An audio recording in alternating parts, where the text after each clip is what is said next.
Welcome, everybody. It's Friday. Welcome to Seattle Sports Union with me, your host, Abraham DeWeese, and with me, Nathan Savage and Eric Martin. That's the trio of us on yet another Happy Hour Friday.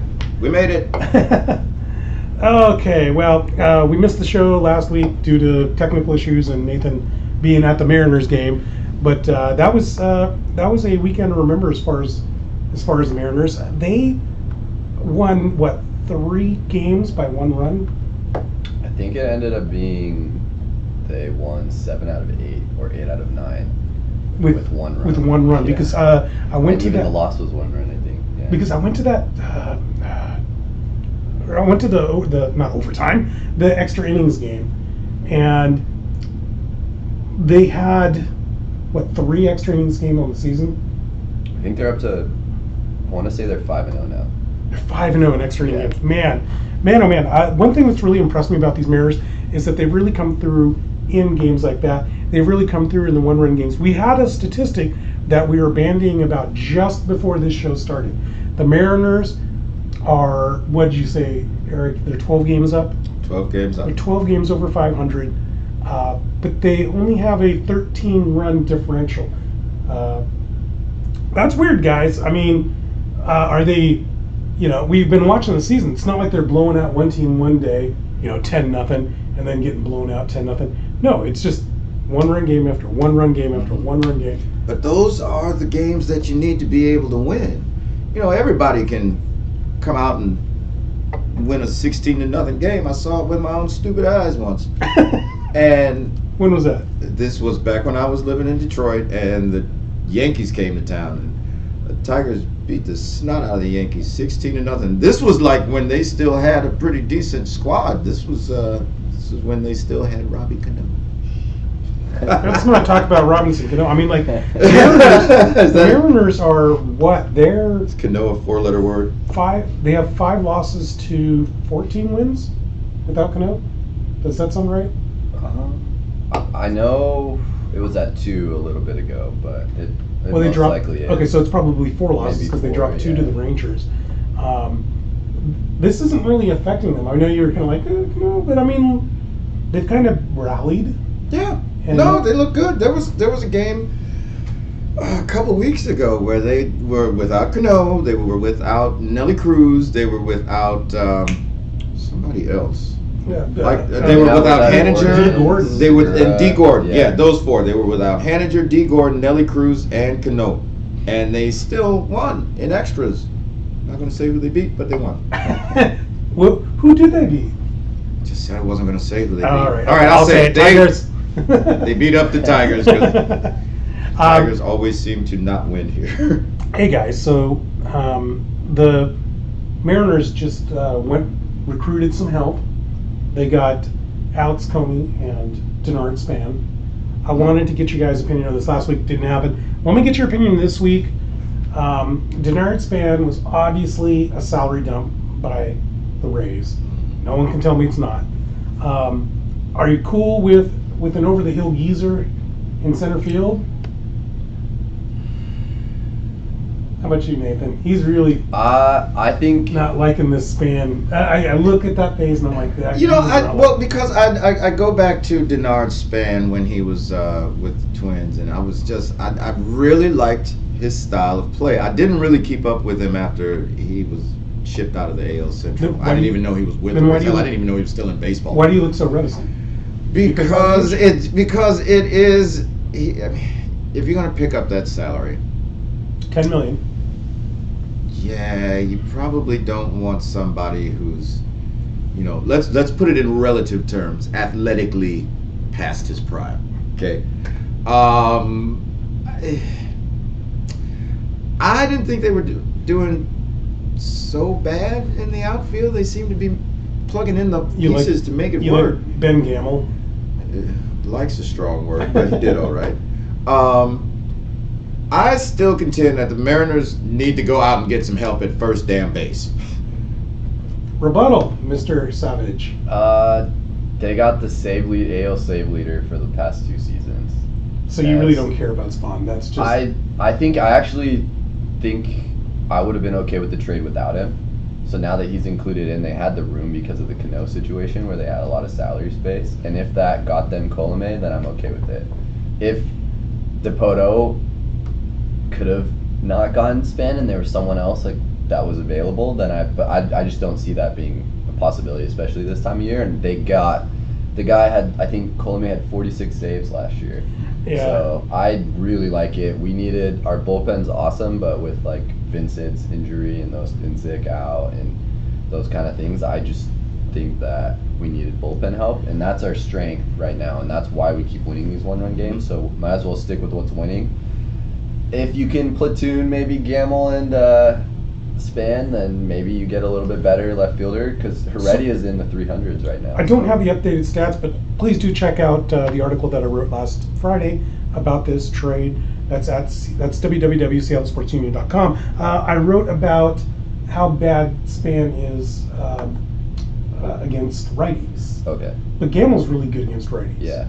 Maybe there's a platoon opportunity here. Yeah. That's what. Yeah. Does Span still have defense? Is he still? I think they have him in left field most likely because they'll have Heredia in center. Not really a left fielder. Can you just plug a center fielder in the left field? I think so. Yeah, Okay. it's easier to do than plugging a center in the right.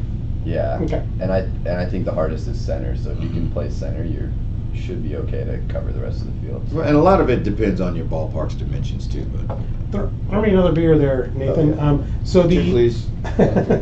So the Tampa Bay is where these guys came from, and you're right. Colome, I think that this trade was all about, hey, we'll take on $10 million just to get somebody to replace Nicasio. Oh, Nicasio. What do you guys think of this Sergio Romo? Sergio Romo, he is a reliever for Tampa Bay, and instead of being a closer, he has a new title. It's called opener. Sergio Romo. You know what I'm talking about, Yeah. right? For the guys out there that don't know, he's starting the first inning of like 3 to 4 games a week. Yeah, but he's a reliever. The team they were playing, though, the big thing, there's a lot of hype, but the team they were playing started off with 3 lefties, I think, and their scheduled starter just wasn't that good against lefties, or vice versa. I don't remember which one, but a big reason they brought him in that series too was because he was really strong against the first 3. It was a positive matchup. I don't know if it's lefty on lefty, righty on righty, exactly what it was, but they needed those first 3 outs. They got him, and they'd bring the other guy in. Oh, he's doing it again today, though. He is? Yeah. Oh, What were you gonna say? What are your thoughts? Because I feel like we're getting an old man perspective here. Even though I'm older than you, I'm expecting to hear like back in my day. Back in my day, Jack Morris we pitched- didn't use baseball bats. We used railroad spikes.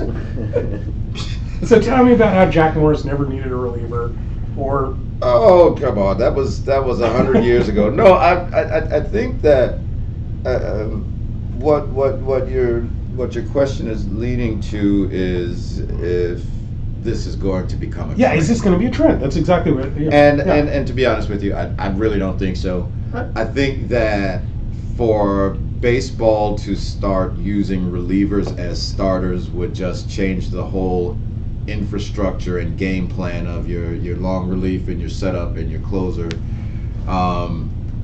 I think this is the exception, not the rule. It's just when you're talking about lefty righty matchups in the latter half of the game, and it would be like, okay, we all got flying cars now. Okay, well, where's the infrastructure for it?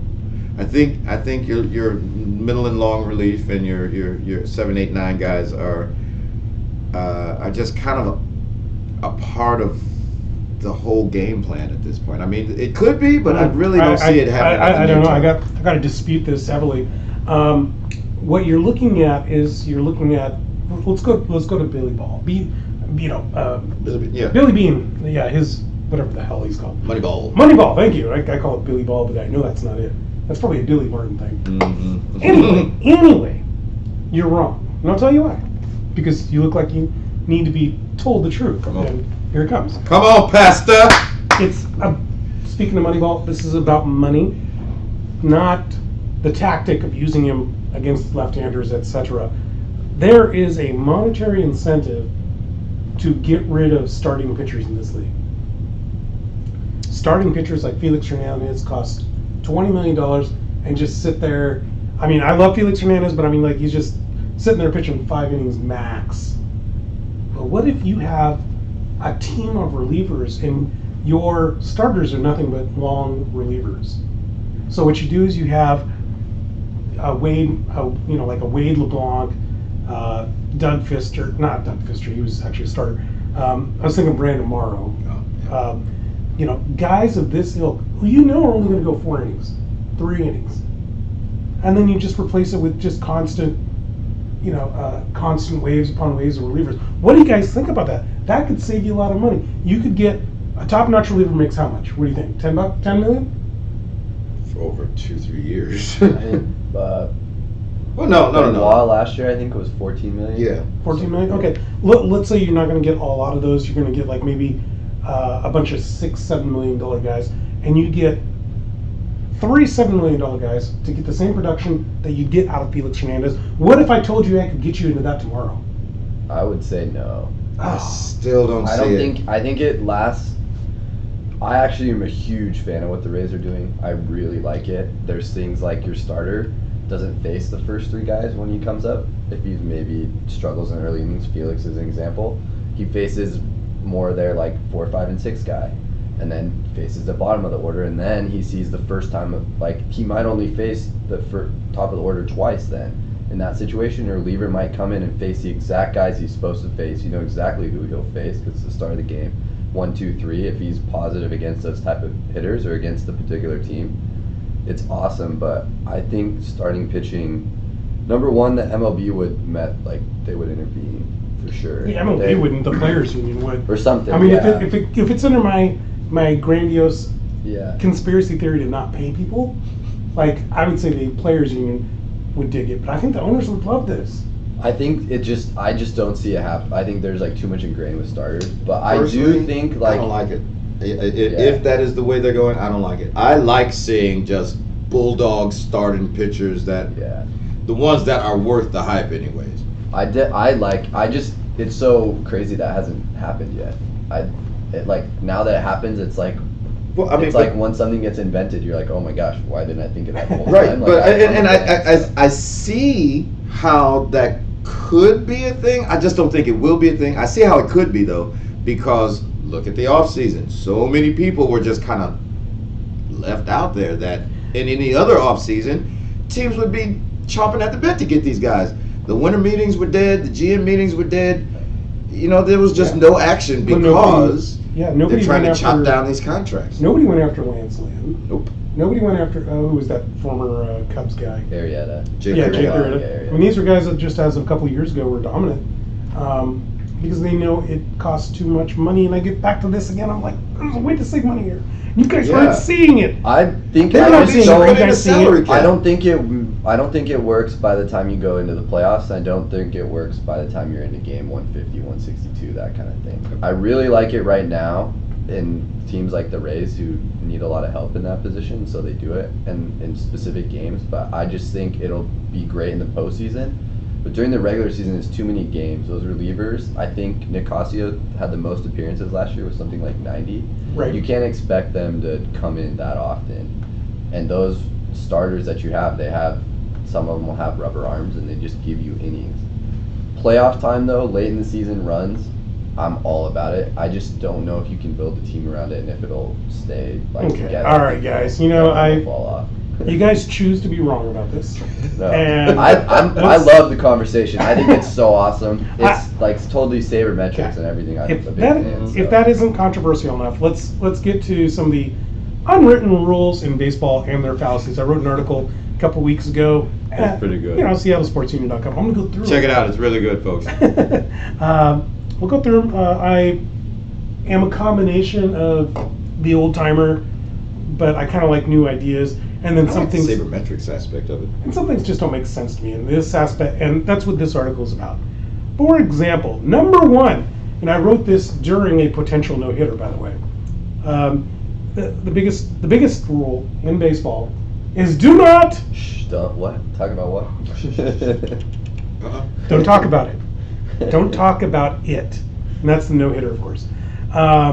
So This is a big thing. I mean, like, it's superstition. Come on, and this is one of the superstitions in baseball that make no sense to me. There's nothing proven. There's no god of baseball out there that's just listening to us and looking at our tweets and looking at our text messages like, oh, you said no hitter, because I am no hitter. It's a stupid stition. What do you guys think? It is a stupid stition. I mean, you're already saying it by not saying anything. I mean, you just got this lonely pitcher down at the end of the bench. Nobody's talking to him. He's just kind of sitting there. Well, obviously he knows what's going on. It's like the rest of his team's like, nobody touch him. Don't breathe. Don't talk to him. Don't look at him. But isn't that creepy? Isn't that weird? That is super creepy. I mean, like, you see these all the time, and just like none of his teammates will be like, hey man, how you feeling? You're pitching a hell of a game.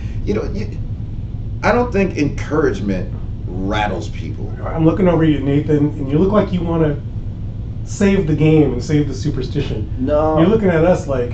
I just think they're all crazy kind of crackpots in baseball. Oh, okay, all right. It's a superstitious, yeah, it's just like, such environment. listen, like, look up what Ken Griffey used to, like, I think keep a key from Yeah. the car or something, and What? in his shoe every game. I never heard about Kyle this. Seager had the worst looking goatee of all time for the past 2 months, and he finally shaved it recently, but he had the superstition he's wearing these powder blue gloves because over Memorial Day weekend, or he's wearing the Memorial Day gloves because he hit really well. It's just people don't wash their socks, their jock straps, Yeah. like. No, they need to do that. They need Please. to do this It's thing. for me. I think it's just such a game of chance in a sense, in a little bit. Like, you'll have your slumps and not your slumps. It's such an up and down game, That's what I love and about it's such a tough game that it's not like basketball where, Curry might have a bad game. He's still making 3 out of 10 shots. Yeah. You But know, that's one of the you big might things. go 0 for 30, and then you got to figure it out. And I think it's so hard to not get in your head. That's one of the great things about baseball is that each individual moment that you can capture. Nathan is up to bat, Eric's pitching, and then I'm the ump. Well, there's all these variables that go into it. But over the course of the season, what do they say? The back of your baseball card doesn't lie. Yeah. Right. Over Yeah. the course of the season, it all averages out. It doesn't. It's Yeah. not like you're going to face Randy Johnson in his prime. Yeah. 60 appearances in a row. But like last year, Cruz had one of his best years ever. But there are times like every year where, you're striking out on every outside pitch for like weeks, and that's what I think is when you get in the slumps, you'll do anything. And then the pitcher, maybe they didn't talk to him some game and he threw a no hitter, and so from then on, But I just think you don't want to jinx it, I guess, is the biggest thing. Well, baseball is a gentlemanly sport, and you can see it, with articles like mine that say that the Mariners beat the Motor City Kitties. That's my name for the Detroit Tigers. Actually, it's my name for the Detroit Lions too. I just really love it. It's more suiting for the Lions, I would say. One playoff win since 1957. Oof. One. I mean, they've been to the playoffs a bunch of times, but they've I- only won one playoff game. Barry Sanders. They beat. Who did they beat? Washington Redskins.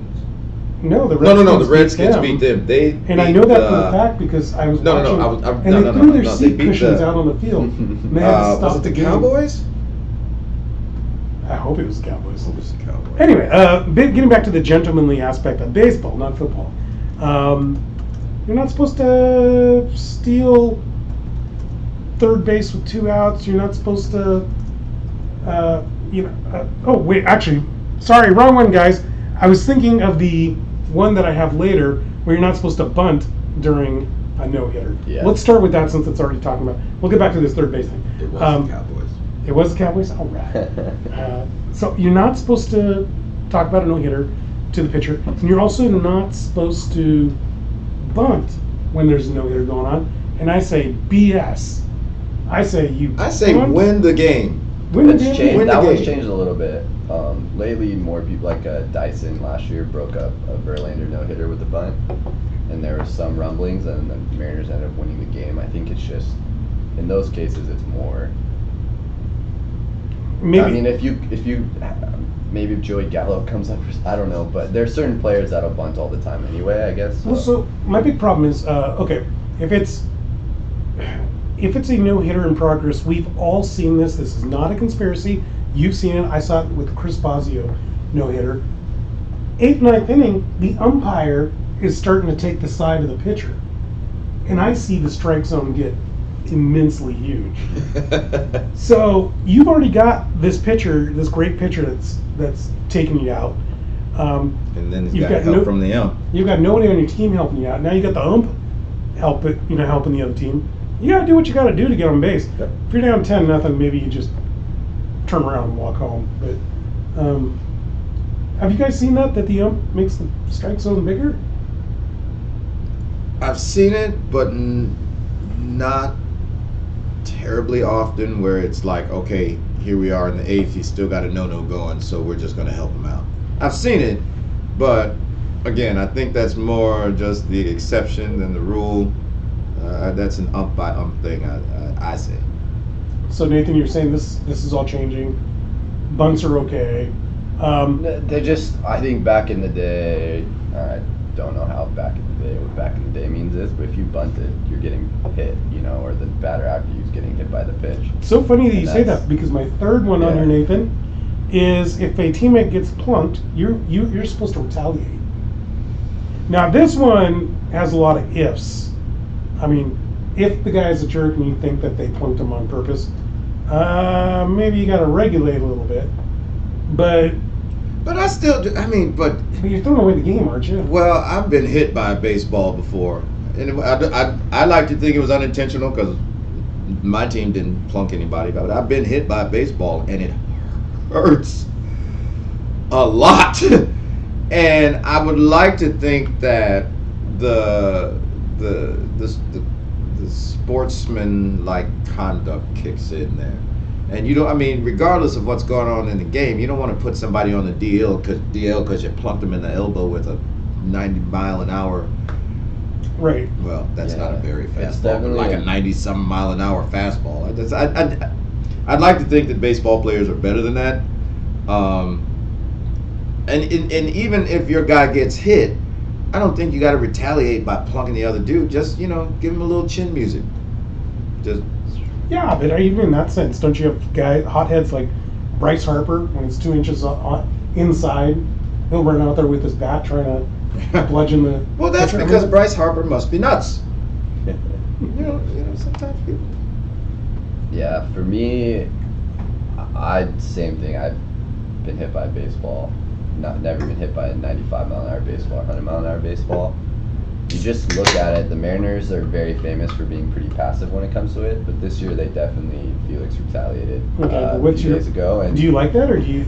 it's just not? you're watching your guy Nelson Cruz got hit for the 9th time. You look at everyone's face in the dugout; they've all been hit before. Cervais had this look of just complete dejection, and they hit their batter, and it's tough because that's not naturally what they do. But if you're going to keep pitching your guys inside and keep hitting your top players, how many Haniger's been out? Just by getting hit, it's so hard to not retaliate. It's a wake-up call to the other team. Hey, you hit our guy. Now we're just going to go out and ding your dude. There was a thing with Kirk Gibson though, where he was the Diamondbacks coach, and he was really bad. I'm not a fan of. Anytime for any reason a player got hit, they would come back at you. That was just the rule of the Diamondbacks. They get in a bunch of brawls. McCutcheon got hit in the middle of the back for no reason. I'm not a fan of that. But I will say for sure that at some point it's just so hard not to say, come on. Your star players out there getting hit over and over by a 100-mile-an-hour pitch. Even someone like Cervais and an organization like the Mariners, I think, is not used to doing that. They did it recently. And Who was the pitcher that the Angels had? Him and Verlander used to go back and forth all the time with that stuff. Weaver? Jared Weaver. Yeah. Yep. Him He and did it Verlander to all the Seager. time. Jeff or Jared? Jared, I'm pretty Jared. Jared, Yeah. okay. Jared. He did it to Seager. Seager was doing his usual kind of thing of sitting kind of down in a chair while he's getting in, and Weaver tried to throw it while he was doing it, and he had his hand up, and Weaver just plunked him and got ejected. But at that point, he's only thrown in the 80s. I think it was some frustration on his part too. So. Yeah, but you can't take your frustration on your own that's declining the skills Yeah. out on another player. You're just gonna hit him because he's hitting you, basically knocking you out So of we the got- park. That's ridiculous. So we got out of control pitchers, and that kind of manifests with their mound. Apparently, you're not supposed to step on the pitcher's mound if you're Nope. not a pitcher. Don't do it. Do pitchers need safe spaces now? Is that No, it's not safe spaces, but you know, pitcher's not coming over to first and playing your position. Get the hell off the mound. You know, it did. So here's my old man moment. It's like, don't sit in granddaddy's chair. okay? That's kind of how I feel My about it. favorite one too is never touching the first base and third base line. Right, they always hop over it. I Mhm. still do the same. I always hop over it. Like I can't help it. But I think people like they'll touch every once in a while. You'll see them have like the mound visits and they'll go on there. But as a player on the way to shortstop or something, you know, go around the mound. Mhm. It's not that hard to do it. I Yeah. think it would just at this point it would just be really weird to see like, you know, Machado or anyone on the way by just walking over the mound. You're just so used to them going around. Just go around. Hmm. Well, apparently you guys think that pitchers are precious and need to be catered to. I think that baseball players are men. I think they're men. They're manly men. And there's an unwritten rule that you're not supposed to, if you get hit by a pitch, you're not supposed to rub your arm or your back. Mhm. You're supposed to just shake it off and prove that 101 mile an hour fastball that hit you in the throat. Which Didn't hurt. everybody knows is just bull. I mean, listen, again, as one who's been hit by baseball, yeah, you want to grab it's just because it hurts so bad. I mean, you know, you just you grimace a little bit, or maybe you go and take that pain out on the pitcher, and you know that happens, and the bench is clear. But Okay, come on. It's Yeah, But I mean, baseball. for that It's kind of baseball. stuff, for How me macho too, is it's it like really? I mean, and really, it's just machismo. It is. some of the people though who are like, how is he injured on that? Like, I would very happily, I would let you even wear maybe some extra little bit of padding. I'll let you go stand there. You can wear a full hockey mask, whatever, protect your chest and area. Sit there, get someone to throw 90 Let miles an hour from Diaz. the mound, hit you, and then talk to me about like baseball players blank or blank. Like, Yeah. if you fall down, you're allowed to fall down. If you're crying out there, that's fine by me. Like, that's on them. And maybe the rubbing thing is, I always thought like when I would get hit that I just always thought you weren't supposed to because it's like makes it worse or something. I never knew the reason. No.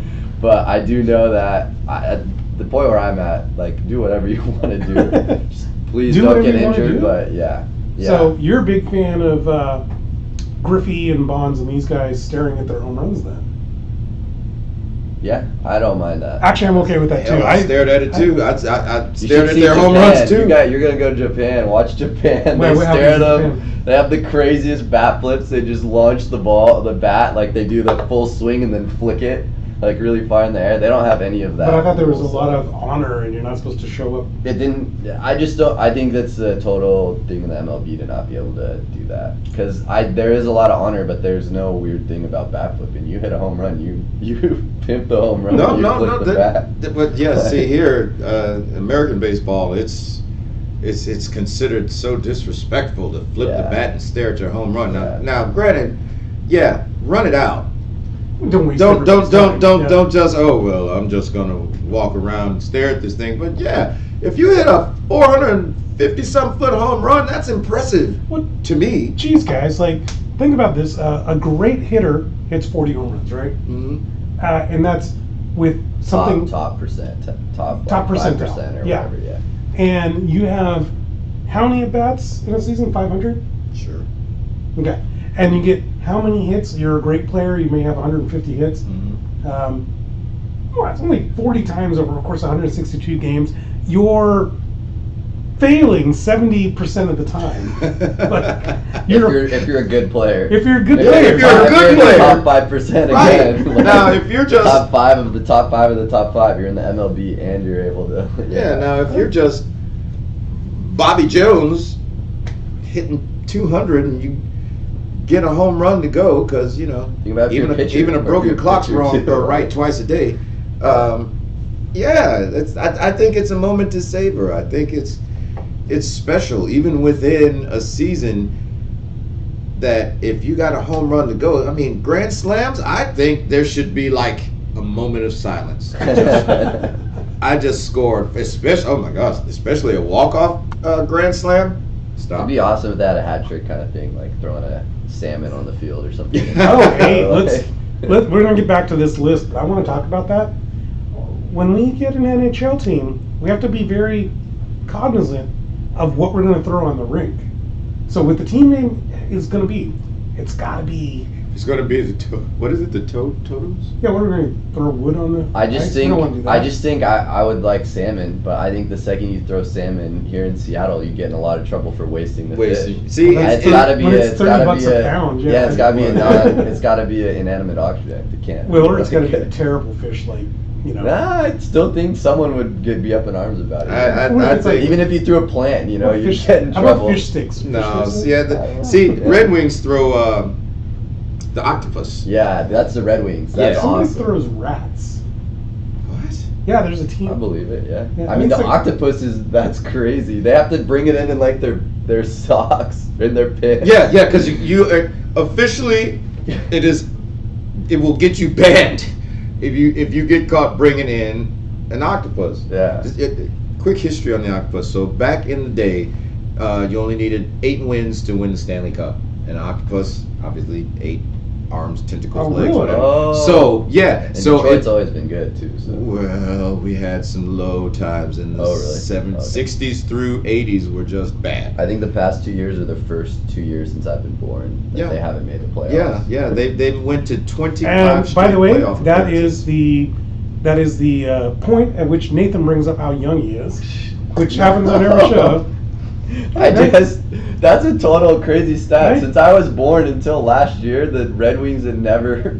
That had isn't never actually missed the playoffs. that's impressive. That was, I just assumed they got the automatic bid Like or always, something. forever? No. Yeah. Well, okay. Well, how long ago was that?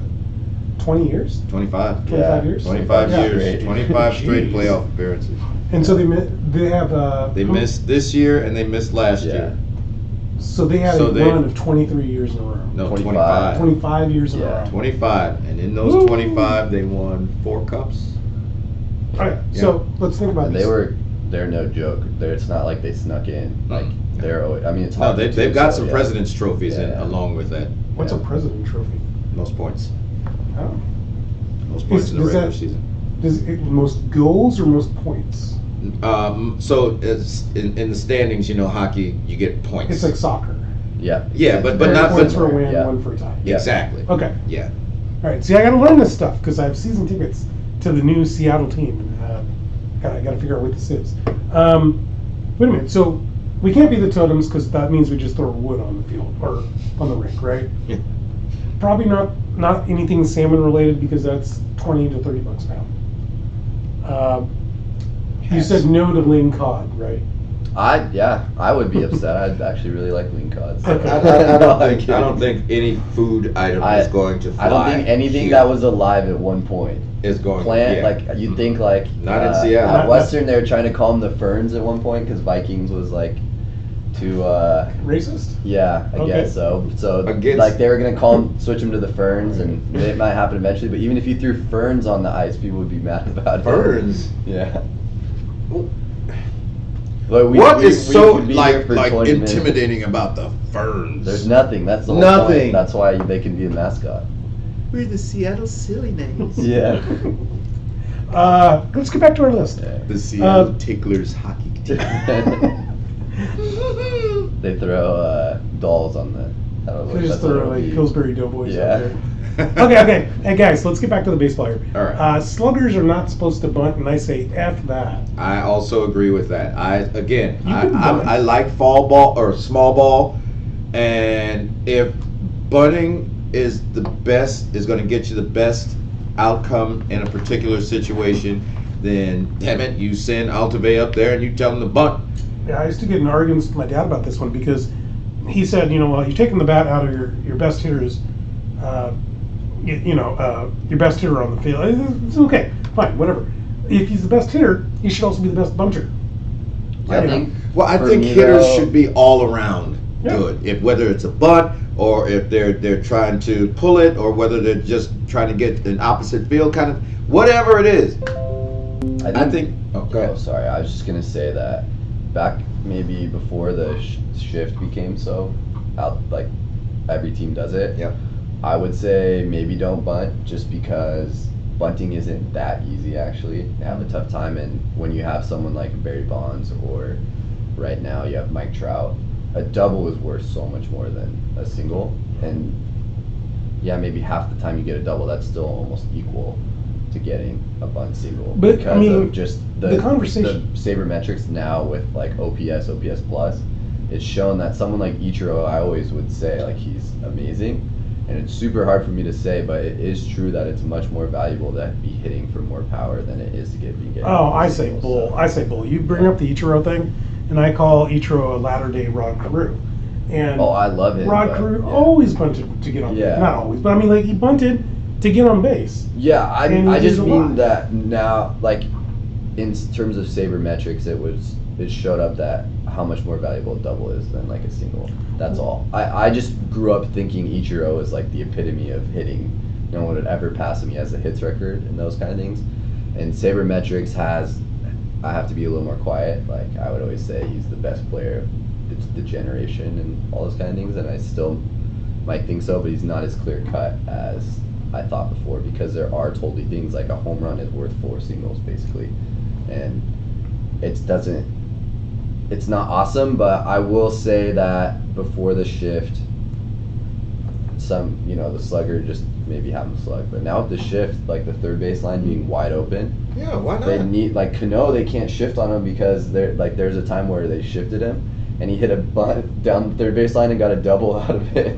That's what I say. Because If they're I gonna think do that, in this day and age now you have to be I think a lot of sluggers will come up and be able to bunt.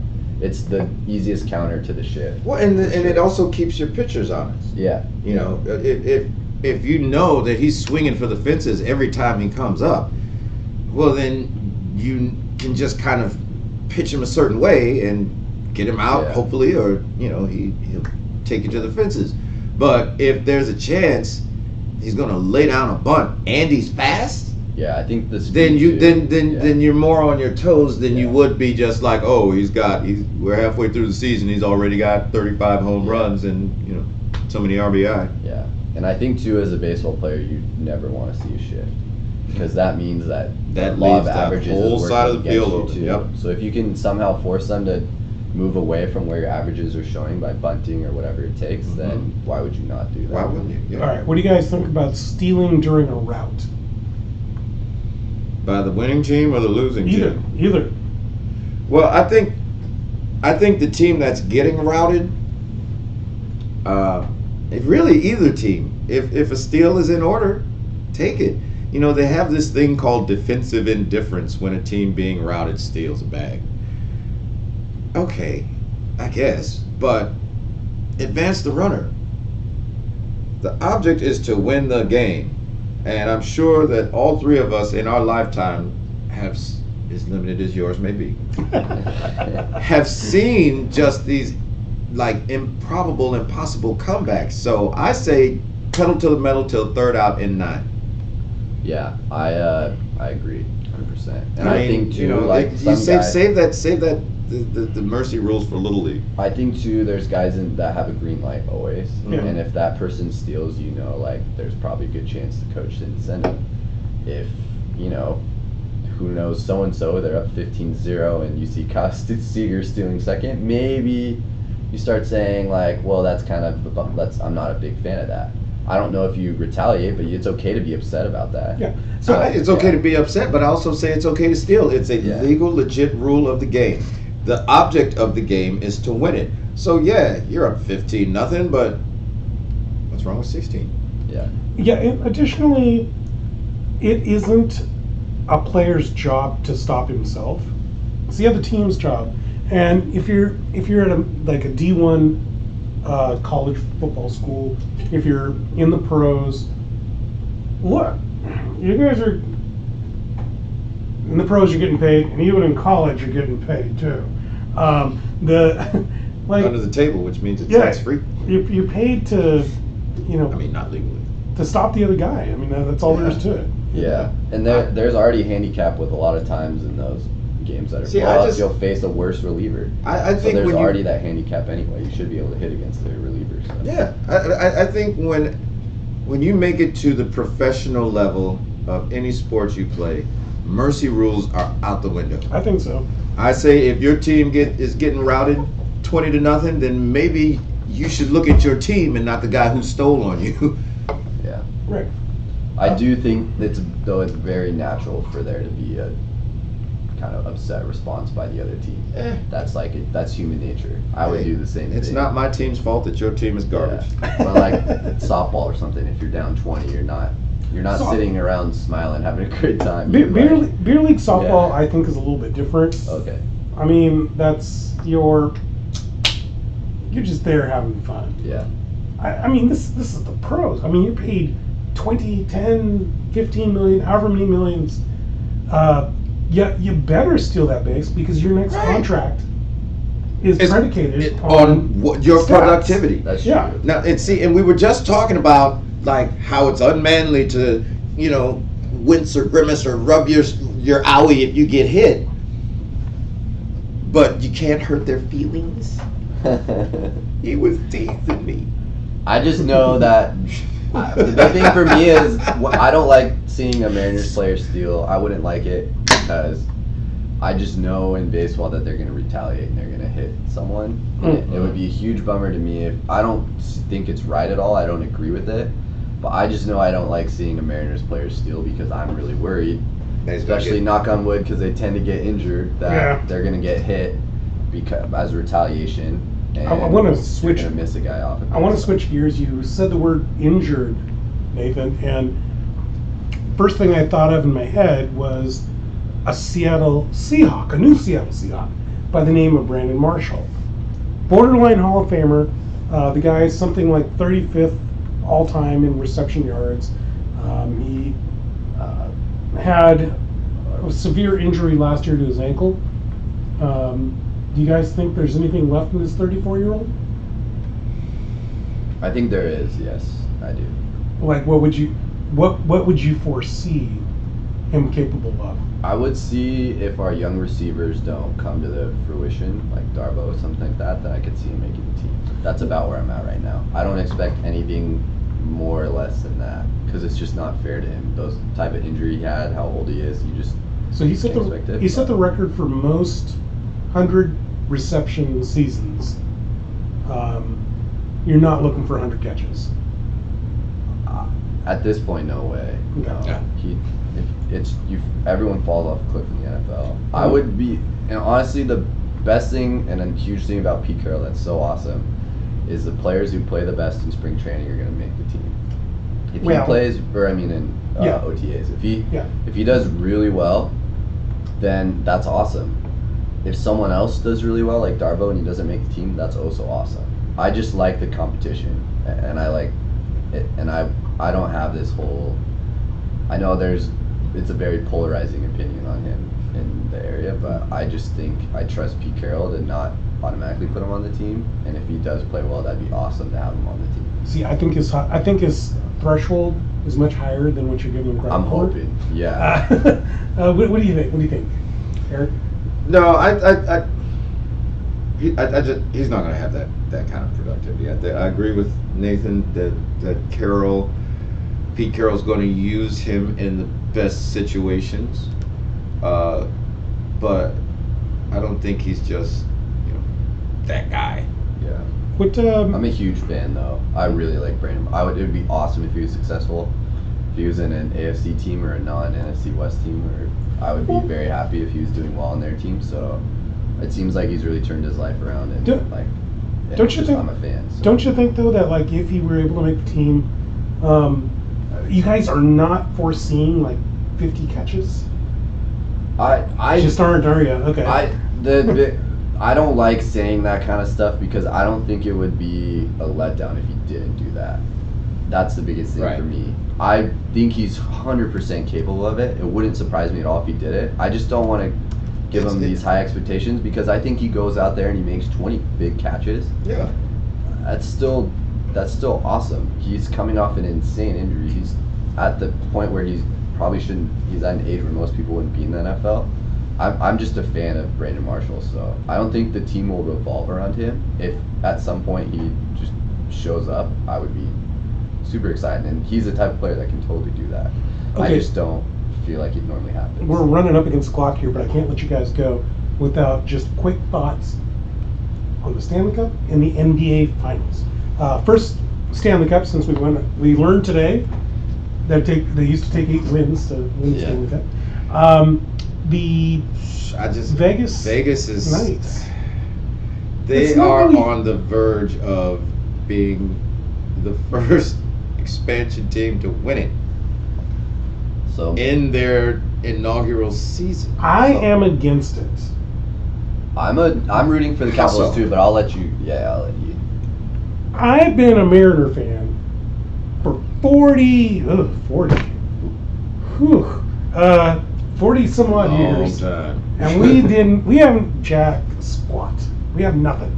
We got nothing to show for it. You got a couple records. Got a couple records. Yeah, most wins Regular in the season, season. right? Oh, well, la-di frickin' da. But I don't see anybody out there like saying, oh, Abraham, I hope you guys win. And what do I hear? Oh, from everybody in this town. And just on Facebook, they all want these Golden Knights to win. Screw them. They have not paid their due. I really don't care. It ain't the Wings, so. So real quick, I want to say how many wins it's 1-1, right? It's 1-1, yes. Yeah. So the Golden Knights in their history, obviously it's their first season. They have 1 Stanley Cup win. How many wins do you think the Capitals have in their entire history? The Capitals? I How don't many think the Capitals Stanley have Cup a cup. How many cup just wins like in a single? Oh, game? in a Well, at in a least one. series? Because Yeah. they just won the other night. That's exactly how much they have. Wait, they've so- never won one Stanley No. Cup? Really? So that's why Oh, people are coming in like the Golden Knights are some huge underdog or something. The Capitals have had Alex Ovechkin for his entire career. Last year they won the President's Trophy. They're an amazingly good team every year. They choke. They play the Penguins every year. The real underdog for me. Well, that they got team you swept by laugh the Red about. Wings once, too. Yeah, they can't do it. So Is that true? it'd be a They've huge never- story. Yeah, it was. I'm pretty sure I just read an article about it. So 0 Stanley Cups. 0 Stanley Cups.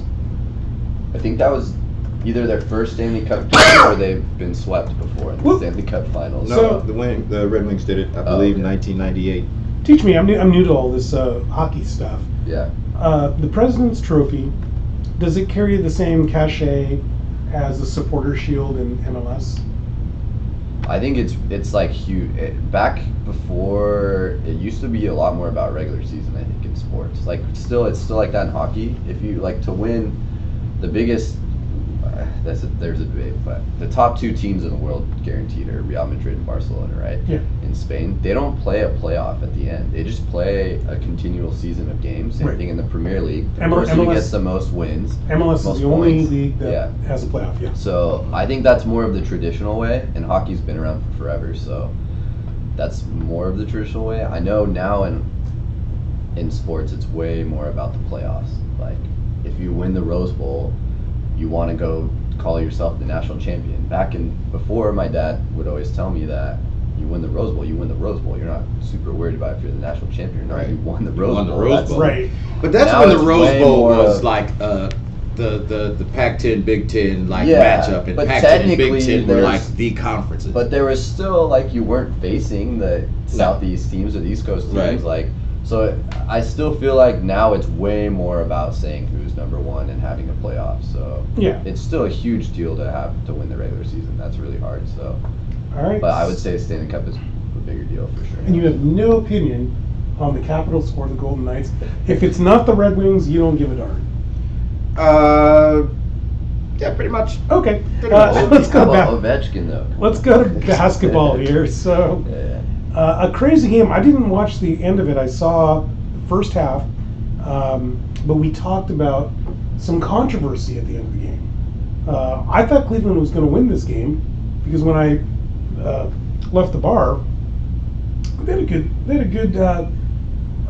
good lead, and they also looked better. What happened at the end there? And it's a signal. LeBron's the first 50-point scorer in a finals game. He was the 4th in history. He was the first one to not win. Oh, really? Yeah. Score 50 points and not win the game. That's And basically, he played so well. It's just they missed shots, boneheaded plays, calls didn't go in their favor. Everyone on the Warriors has basically already said that they're lucky. Even Draymond said like they got pretty lucky. Just a similar scenario would be when the Cavs beat the Raptors game 1 and had that comeback. Yeah. Just the better team did probably win in the end. Well, yeah, I mean, you look at but this- everything went in their favor too. So yeah. Yeah. When you look at the season averages for these players, I mean, not the Golden Knights, the Golden State, they have 3 players who averaged over 20 points per game. Yeah. LeBron doesn't have. Look, by the way, Kevin Love sucks. I hate this guy. Like, Yeah, he played really well. everybody says he plays well, and then every time I watch him, he's just a goofball who looks like freaking Yeah. Kurt Rambis out there. Doesn't look like he can I get out will of his- say though get out that of his own way. Keith they Van didn't Horn. have him for Game 7, and the biggest question: did you watch the Celtics Cavs Game 7? Yeah. At all, or? So they didn't have Love, right? Yeah. Who would you say was the second best player on the Cavs?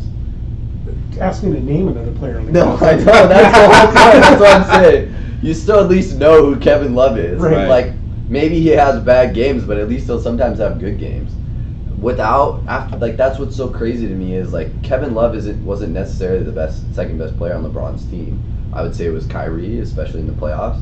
But Kevin Love's solid and he's an all-star. And then after that, it's like a cliff that it's like Yeah. just falling. This is There's a re- no one there. this is You a got to re- remember, LeBron pretty much swapped out his whole squad at the deadline. Yeah. So- And they're not playing the guys. Rodney Hood hasn't seen the court at all. George Hill, yeah, he's playing a little bit, but not that much. He's been injured. Larry Nance can't really stay on the court. Like, I mean, this is almost a replay of 2005. That season where LeBron and nobody else went to the finals. yeah. Mm-mm. I mean, But you would even be able Eric- to tell Eric me more. That Snow- was not 05. Eric Snow was the only guy I could think. Was it 06? Must have been 06 because 05 was Pistons Spurs. Okay, mid 2000s. Anyway, LeBron scored 28 points to take him to the finals against that Pistons team. One of the best defensive team of all time. LeBron just 28 straight. Like, I think this is more like last year when the Warriors won, it was a coordination of Kevin Durant and his future in the NBA. This year, even if the Warriors win, this is more of like LeBron he's getting coordinated again. He's still the king. He scored 51 points in a playoff I mean, game. but nobody's arguing First that. I time mean, since like 2000. okay, Well, no, some there people was, actually are but arguing this that, year it's but- no more. Yeah, It's honestly yeah. no one's even questioning No. anymore. yeah. There's no doubt. Like Kevin Durant played a terrible game. He went like 7 for 19, didn't do that well. It doesn't matter. He's got Klay Thompson, Klay, Curry, yeah. Livingston, David West, Jabal McGee even came in and played really well. Draymond, yeah. Draymond, like the thing too is like a Draymond triple double is worth like a quarter of a LeBron triple double for me because you watch all his points are wide open layups. All his rebounds are like they're pushing the court, so they let him get the rebound. All his assists are like crazy shots by Curry or Thompson or Durant. I've been a little tired of Yeah. the greatest of all time. I mean, I've felt this way ever since I was a kid. Yeah. You can only compare players in their own period. Yeah. Sure. I mean, is this guy the greatest of his period? Yes, LeBron James is the best basketball player of in the now. last 15 years. I just think that took people a long This time to isn't hard say, to- and I think now people are finally just admitting like Well, the because very it's recent easy to hate on recency, LeBron yeah. because he took his talents to Miami Yeah. on national television. It's like, you jerk. Yeah, that he messed up. That was a He really messed bad up. PR move. Yeah, But yeah. I just think now though, finally, it's moved on. There will always be the greatest of all time discussions between Michael Jordan, Will Chamberlain, all of that. Yeah, but I mean, no Will one's- Chamberlain would not come in to this NBA and score 100 points in a game. He Yeah. wouldn't come into the 80s NBA and score 100 Yeah. points in a game because in the 80s, that was a much more physical. Yeah. But the brand biggest of thing for play. me though is like there doesn't like it's nice to finally see that there's no question right now with LeBron. No, Yeah. no, and that's There's no question like that. But does You he are win the in MVP honor. this year? No, he's not. It'll be hard. It'll be And hard. it's terrible. if you look at his stats, it's so painful to watch. Like, he took this broken team of nobodies almost. Kevin Love was injured for the whole news start. bears. Yeah, and he took them. They're in the finals. Yeah. They should have beat the Warriors, like, fairly handedly, honestly. Just some calls went against them. James Harden got Chris Paul. Right. And then that's why his team improved. I don't think his stats were better than last year's, and yet here we are, and he's going to win the MVP. Harden deserves one. I just think this year it shouldn't be Harden, it should be LeBron. But I'm gonna go back to Will Chamberlain because you say that he wouldn't have done as well in the '80s. You got to remember all the garbage teams that Chamberlain was on. The reason why he scored 100 points is because there were a bunch of schmoes on his team. They just dished off the rock to we him. don't talk about it, but they also did a fouling thing at the end of the game where every single on the opponent's possession they just foul him and the opponent would shoot free throws, and so they get the ball back for Chamberlain. Not that matters super much, but that's what, like, Devin Booker got to 70 recently, and it was a similar thing with like 5 minutes left. But I don't know. Chamberlain had I think he had the world record for a high school 100-yard dash or something. The triple jump world record. Like, he is a freak athlete. You can just read about him. I could see him, because there's so many variables. What if in this day and age, maybe people would care more about his fundamentals, or maybe he'd have better nutrition. You don't really know. But the bottom line is he is a physical freak, and he could have played basketball. I think he could have played now. Yeah. He would have gotten blown out of the water, though, if you took him out of that game and put him into this game. He could not that's compete, the thing people don't get. People don't get that the training and everything. The game now and the game in the '90s aren't the same game. Yeah. So people, you can take your elites, you can take your LeBrons, put them in the '90s. You can take Jordan and put them in now, and they'll do really well. But there's a zone defense now in the NBA. Nobody had to deal with that back in the '90s. And then conversely, you could beat up people. You could beat them up if they tried to drive the lane. You're gonna tell me like Luke Longley, Kirk Rambis, those guys are gonna somehow exist in this NBA? Like, those were very big guys. Lambeer, McHale, but there's no way they can play in this game. Would It's Stockton just not and possible. Malone still have been a dynamic duo 20 years after the fact? I think Stockton, the one thing that would be tough on him is instant replay. Because everyone during that time has basically said he's the dirtiest player they've ever played with. Really? I heard All that those about guys, Isaiah Reggie Thomas. Miller, look it up. John Stockton, man, I Really? guess he just, you would never think Spokane, this Did little guy. you guys see this? That I just there's think, there's a big to do with Harden right now, where Harden is he'll be at the 3-point line, jump in and then jump back, no dribble, and shoot. And by rule, that's technically a 2-pointer, and the NBA is going to review it this offseason. They are number 9, Stockton Malone, The on the dirtiest. all-time dirtiest Yeah. players list. Yeah. They just, maybe Isaiah is above them then, but Rasheed Wallace is number 6. Dikembe Mutombo's 5. for me, those are the guys that are the Rodman's most, 4. you would never think. Rodman's 4. Who the hell is worse than him? KG, Garnett. that's hilarious. Is that true? Lambeer is Yeah, number that 2. That makes Yeah. sense. Bruce Bowen is Oh, number 1. That's a big one. So now it's all about jump shooters. Yeah. Back in the day, it's so tough to watch. You'd see Steve Nash, Kobe. They'd shoot these fadeaway jumpers way up high in the air, super athletic, and Bowen just sticks his foot right underneath them landing, and you watch them turn their ankles and stuff. My family's in Phoenix, so and good. Bowen went to a Diamondbacks game, and they showed him up on there, and people started throwing crap. Yeah. Suns fans do not like Bruce Yeah, Bowen. that's one of those the Kings, Lakers, Suns, Spurs, where Yeah. the refs and the whole situation just really screw them over. All right, guys. Anyway, yeah. I want to thank you for watching us this week, and check us out every Friday. We'll be here on YouTube.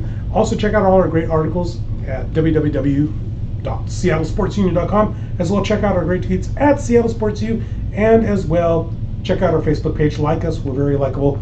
Leave your comments below. If you got any questions, just ask us. We'll respond.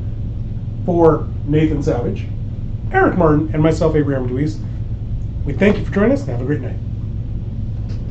Subscribe. Subscribe. Thank you. That was forgot that this was the third best May in the history of the Mariners as a franchise. Really? Yeah.